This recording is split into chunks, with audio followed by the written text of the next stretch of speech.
Hello everyone, welcome back to Vishesh classes. आज जो हम लेक्चर करेंगे वो हम करेंगे करेक्टरिस्टिक्स ऑफ रूरल मार्केटिंग पर। इसका डेफिनेशन और मीनिंग हम ऑलरेडी डिस्कस कर चुके हैं, जिसका लिंक आपको डिस्क्रिप्शन पे मिल जाएगा। देखो, रूरल मार्केटिंग को समझने से पहले हमें ये समझना बहुत ज़रूरी है कि हम वहाँ पर क्यों रिसर्च कर रहे हैं, ठीक है। वो भी हम एक पॉइंट करेंगे कि सिग्निफिकेंस या फिर इम्पोर्टेंस क्या है। उससे पहले हमें ये समझना ज़रूरी है कि जहाँ पर आप मार्केटिंग कर रहे हो उसकी करेक्टरिस्टिक्स क्या हैं, ठीक है। मतलब कैसे उसने डेवलप किया है या फिर क्या एरियाज़ हैं जहाँ पे आप ज़्यादा फोकस कर सकते हो ताकि आपकी मार्केटिंग स्किल्स भी इम्प्रूव हो और आप अच्छे से मार्केट भी कर पाएँ रूरल मार्केटिंग पे, ठीक है। तो फर्स्ट आता है क्यों आपको, मतलब पहले हम देखते हैं कि इसकी करेक्टरिस्टिक्स क्या है, फिर नेक्स्ट वीडियो में हम देखेंगे कि क्या इम्पोर्टेंस है कि आपको वहाँ पे जाना चाहिए, मतलब मार्केटिंग करने के लिए, ठीक है। तो अगर उससे पहले अगर आपने मेरे चैनल को सब्सक्राइब नहीं किया है तो do subscribe my channel. It really gives me motivation to create more and more videos. बहुत सारा कंटेंट है चैनल पर। अगर आप हरियाणा किसी एग्ज़ाम की तैयारी कर रहे हो तो उससे रिलेटेड भी काफ़ी कंटेंट है, नेट की तैयारी कर रहे हो तो उससे रिलेटेड भी काफ़ी कंटेंट है, और MBA BBA और BCom या BCA के बच्चों के लिए भी काफ़ी वीडियोज़ हैं। तो अगर आपको ये चैनल अच्छा लगे तो अपने फ्रेंड्स और फैमिली के साथ भी ज़रूर शेयर करें। और अगर आपको इस वीडियो की स्पीड थोड़ी ज़्यादा लगे तो आप यूट्यूब के फीचर से उसकी स्पीड को कम कर सकते हैं, बट मैं फिर भी रिकमेंड करूँगी कि आप इसी स्पीड पे देखें, क्योंकि आपको ग्रेजुएशन के लिए पढ़ना है और आपको ये अगर आप सिर्फ समझ के भी लिख के आएंगे तब भी आपको बहुत हेल्प कर रहे हैं। और इस लेक्चर के नोट मैंने theInacton.com से कराया है, तो वहाँ पे आपको रूरल मार्केटिंग पे अपने सिलेबस के हिसाब से आपको सब मिल जाएगा, ठीक है। और लिंक भी मैं डिस्क्रिप्शन पे दे दूँगी, तो आप वहाँ से जाके भी देख सकते हैं। तो फर्स्ट आता है लार्ज एंड स्कैटर्ड मार्केट। देखो, अगर हम 2011 सेंसस रूरल पॉपुलेशन की बात करें तो वो क्या था, 68.4%, ठीक है, of total population, and it is scattered over a wide range of geographical area with regard to size still. मतलब अभी तक जो मोर देन 2/3 पार्ट है पॉपुलेशन वो किस में रहती है, रूरल इंडिया में रहती है, और 170 मिलियन हाउस होल्ड कंज्यूमर्स हैं। जो ये साइज़ है वो इक्वल टू है US, UK, Germany, France, Japan, Italy सबको मिला के, ठीक है। सो मतलब 6 लाख विलेजेस से के पास पहुंचना, मतलब 6 लाख प्लस विलेजेस के पास पहुंचना बहुत बहुत बड़ा चैलेंज है। तो फ्यू मतलब अभी कुछ new rural distribution procurement models innovate किए हैं ITC, चौपाल, HUL प्रोजेक्ट शक्ति। तो धीरे धीरे हम वहाँ पर पहुँच रहे हैं, ठीक है। सेकेंड क्या है, डाइवर्स सोशो इकोनॉमिक बैकग्राउंड। मतलब ये क्योंकि हर एक विलेजेस में, मतलब हर एक स्टेट में अगर आप देखोगे तो सबके पास क्या है, अपनी अपनी डाइवर्सिटी है, मतलब सबका अपना सोशल इकोनॉमिक बैकग्राउंड है। तो this is different in different parts of country and brings diversity in rural marketing. मतलब कि देखो, आप हरियाणा में आ रहे हो तो वहाँ अलग है, ठीक है, यूपी में जा रहे हो तो वहाँ अलग है, तो मतलब आपको डाइवर्सिटी मिल जाएगी। और आपको अपने प्रोडक्ट के लिए भी ऑब्वियसली मतलब अलग अलग मार्केट मिल रही है, तो कितना अच्छा है, मतलब आप कितना एक्सप्लोर कर सकते हो। नेक्स्ट आता है चेंजिंग डिमांड पैटर्न। देखो, जो डिमांड पैटर्न है रूरल कस्टमर की वो बहुत चेंज हो रही है। क्यों, उनकी इनकम में भी इंक्रीज़ हो रही है और बहुत सारी क्रेडिट फैसिलिटीज़ भी मिल रही है बैंक से, जैसे कि किसान क्रेडिट कार्ड। तो in terms of India's GDP 54% equal to that of Switzerland is contributed by rural India, ठीक है। तो इंडियाज़ मंथली एक्सपेंडिचर जो है अबाउट 55% कहाँ से आता है, रूरल इंडिया से, ठीक है। सो जो नॉन स्पेंडिंग फूड है वो भी इक्वल है अर्बन इंडिया के। जो कंज्यूम करने की कैपेसिटी है वो बढ़ रही है धीरे धीरे, वो अपने लाइफस्टाइल पे भी ज़्यादा खर्च रहे हैं अब। सो जो कंज्यूमर ड्यूरेबल मार्केट है वो 10% एनम पे ग्रो कर रही है। जो ग्रोथ रेट है रूरल इंडिया में वो 25% है।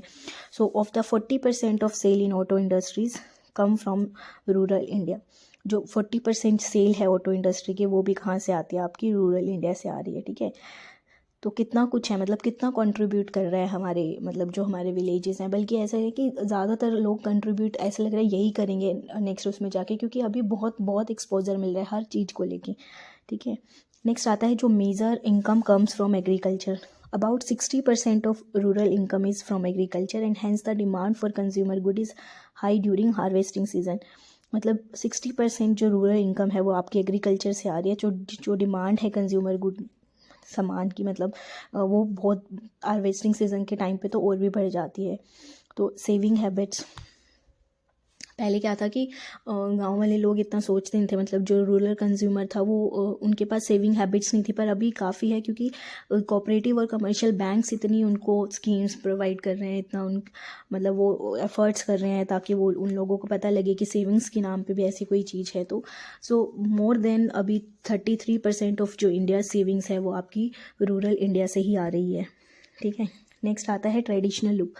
जो रूरल कस्टमर है वो हमेशा मतलब पुरानी परंपराओं को मानता है, ठीक है, ओल्ड कस्टम एंड ट्रेडिशन, और हमेशा इंटरेस्टेड रहता है कोर बेनिफिट लेने के लिए प्रोडक्ट का। तो वो एक प्राइस परफॉर्मेंस पे काम करते हैं, ठीक है। So it is because of this reason that Ghadi detergent has replaced Wheel as number 1। मतलब इसी की वजह से क्या है कि जो घड़ी डिटर्जेंट है उसने रिप्लेस कर दिया है व्हील को, क्योंकि और वो नंबर 1 लॉन्ड्री ब्रांड होता था पहले। तो मतलब क्या है कि वो लोग किस पे बिलीव करते हैं, मतलब कि ट्रेडिशनल उस पर, मतलब उनको समझाना बहुत आसान है अगर आप उसको एज ए ट्रेडिशनल उसमें लेके आते हो, ठीक है। नेक्स्ट आता है लो स्टैंडर्ड ऑफ लिविंग। जो रूरल कंज्यूमर हैं उनका क्या है, बहुत लो स्टैंडर्ड ऑफ लिविंग है, क्योंकि उनकी लो लिटरेसी है, लो पर कैपिटल इनकम है, सोशल बैकवर्डनेस है। सो रफली 34% ऑफ जो आपका FMCG मैन्युफैक्चर टोटल सेल्स है वो कहाँ से आती है, आपकी रूरल एरिया से, ठीक है। मतलब इस इतना होने के बाद भी उनकी आपकी जो सेल्स है वहाँ से आ रही है 34%। नेक्स्ट आता है इंफ्रास्ट्रक्चर फैसिलिटीज़। देखो वहाँ पे हम सबको पता है कि अभी तो फिर भी काफ़ी हम ग्रोथ कर चुके हैं, पर फिर भी जो फैसिलिटी है जैसे roads, warehouse, communication system, ये बहुत बहुत मतलब इनएडिक्वेट है रूरल एरियाज़ में। तो फिज़िकल डिस्ट्रीब्यूशन काफ़ी कॉस्टली पड़ जाता है। इलेक्ट्रिफिकेशन भी अभी तक प्रॉपर नहीं हो पाई है। जो लिटरेसी रेट है वो बढ़ रहा है, मतलब पहले 2001 में 58.7 था, फिर 68.9 हुआ। So during this period the improvement is literacy rate in rural area is twice that of urban areas. मतलब कि मतलब इस इतने ही टाइम पे बहुत काफ़ी डबल इम्प्रूवमेंट हुआ है। इतना अर्बन एरियाज़ में भी नहीं हुआ है जितना रूरल एरियाज़ में हुआ है। So improvement in female literacy is more than males in both rural and urban areas. So जो फीमेल लिटरेसी तो खैर दोनों ही जगह बढ़ रही है। जो तो टेलीफोन सर्विस है, और जो टेलीफोन सर्विस है वो भी अभी सभी विलेजेस में अवेलेबल नहीं हो पाई है, स्पेशली जहाँ पे कोई पोस्ट ऑफिस नहीं है। बट टाइम के साथ रेडियो नेटवर्क बहुत बड़ा है, मतलब 6 रेडियो स्टेशन था at a time of independence. अब All India Radio covers 98.8 population spread over 90% of the country. जो इंफ्रास्ट्रक्चर और lack of it has not deterred the telecom companies to reach rural areas through their wireless telephony. मतलब काफ़ी improvement हुई है इसमें। जो cell phone users हैं number is more than 200 million. जो नंबर है is more than the subscriber in Brazil, Indonesia and Russia. So जो नंबर ऑफ अकाउंट होल्डर हैं बैंक में rural area is greater than the urban India. In case of LIC half the policy कहाँ से है, आपकी rural area से है, ठीक है। तो आई होप आपको ये करेक्टरिस्टिक्स समझ में आई होगी। आपको बहुत ज़रूरी है रूरल मार्केटिंग को समझने के लिए इन करेक्टरिस्टिक्स को जानना। तो अगर आपको ये वीडियोज़ अच्छी लगी तो please share with your friends and family, क्योंकि मुझे पता है अभी बहुत जल्दी एग्ज़ाम शुरू होने वाला है, तो ये वीडियो आपको बहुत हेल्प करेगा और आपके फ्रेंड्स को भी हेल्प करेगा। तो नेक्स्ट वीडियो में हम कवर करेंगे कि इसका सिग्निफिकेंस या इंपॉर्टेंस क्या है, या फिर जो भी सिलेबस के अकॉर्डिंग नेक्स्ट टॉपिक है तो हम वो डिस्कस करेंगे। तो मिलते हैं नेक्स्ट वीडियो में। Thank you.